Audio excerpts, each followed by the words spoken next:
Hello, I would like to invite you all to join the course titled The Yogic Body that I am going to teach in July. My name is Lubomír Ondračka and I'm from Prague, Czech Republic, where I have lived all my life. I got almost all my education here in Prague.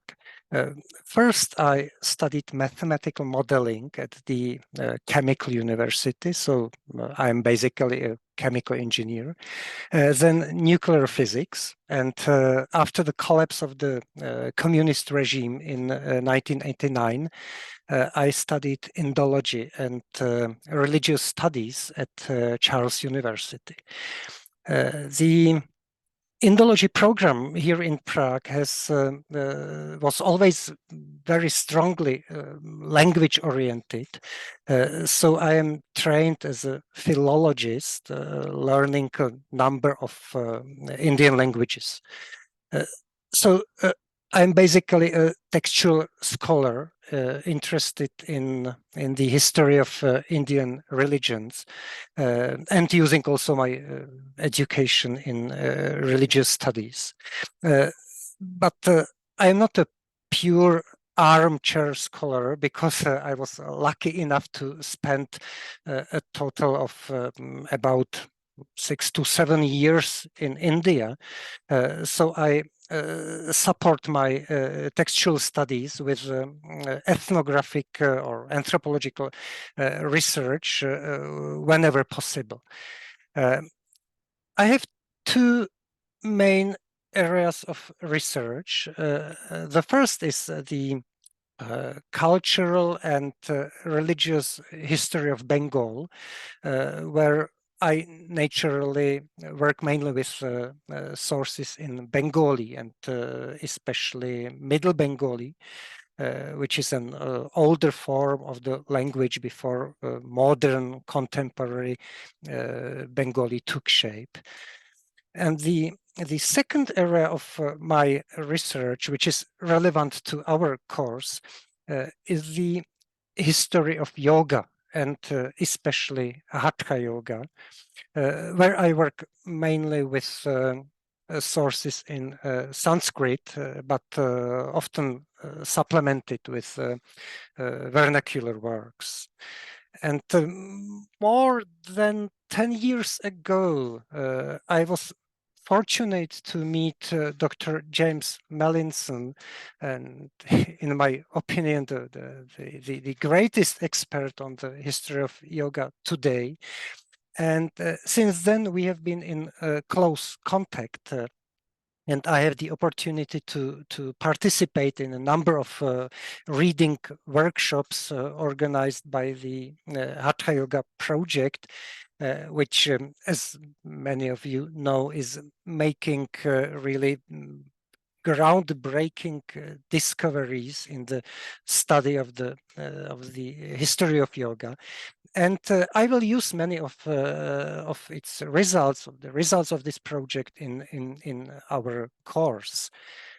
So that's perhaps enough about me. And now let's look at our course. But first, you may be surprised to hear that the earliest roots of this course are actually in my chemistry studies.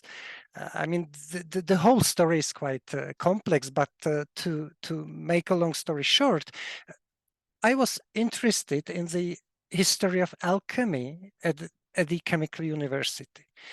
And at that time, I learned that there was also Indian alchemy, the tradition of Indian alchemy in India.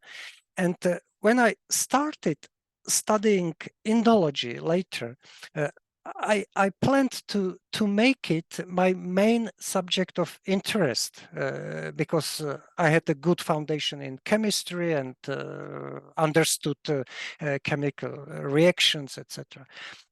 And I also learned that the Indian alchemists were members of the Siddha or Natha tradition, who were also yogis. And I further learned that alchemists and yogis had the same goal, the attainment of immortality. And since then, I have been wondering what exactly immortality means.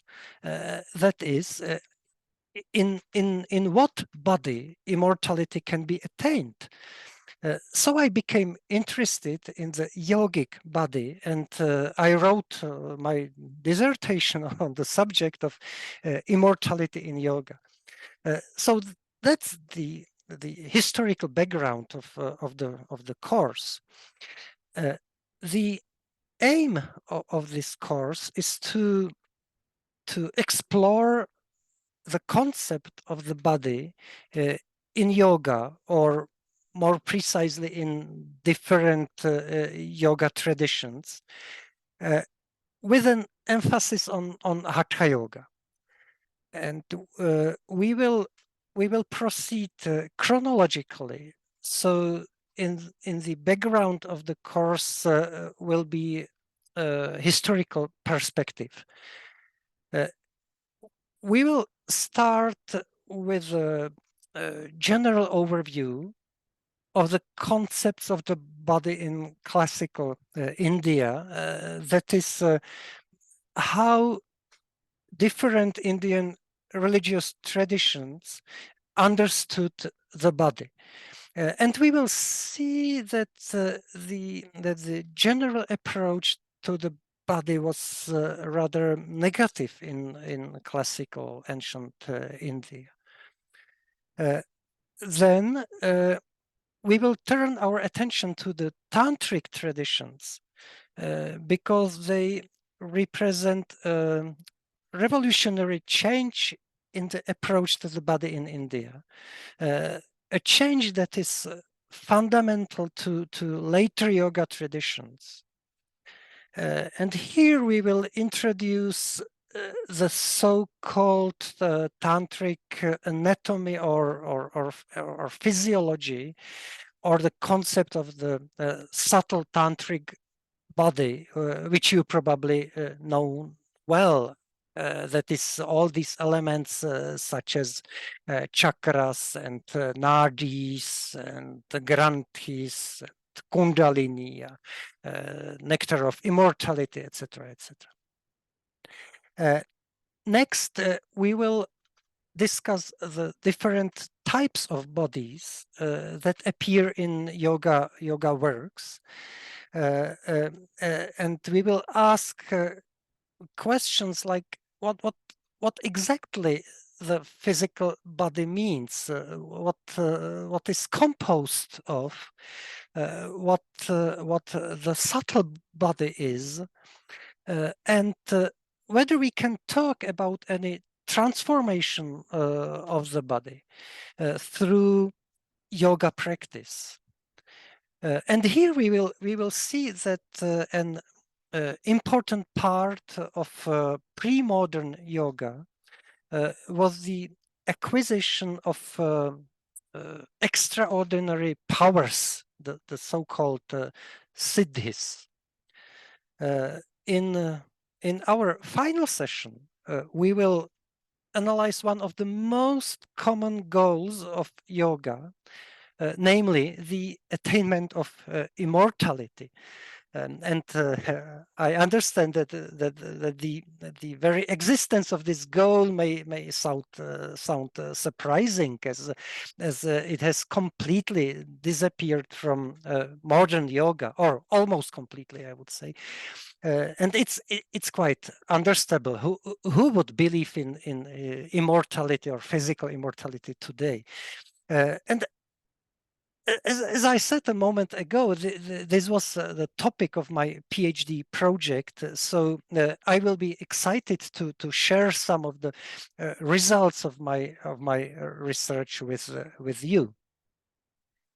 So if you are interested in any aspect of the yogic body, you are welcome to join this course.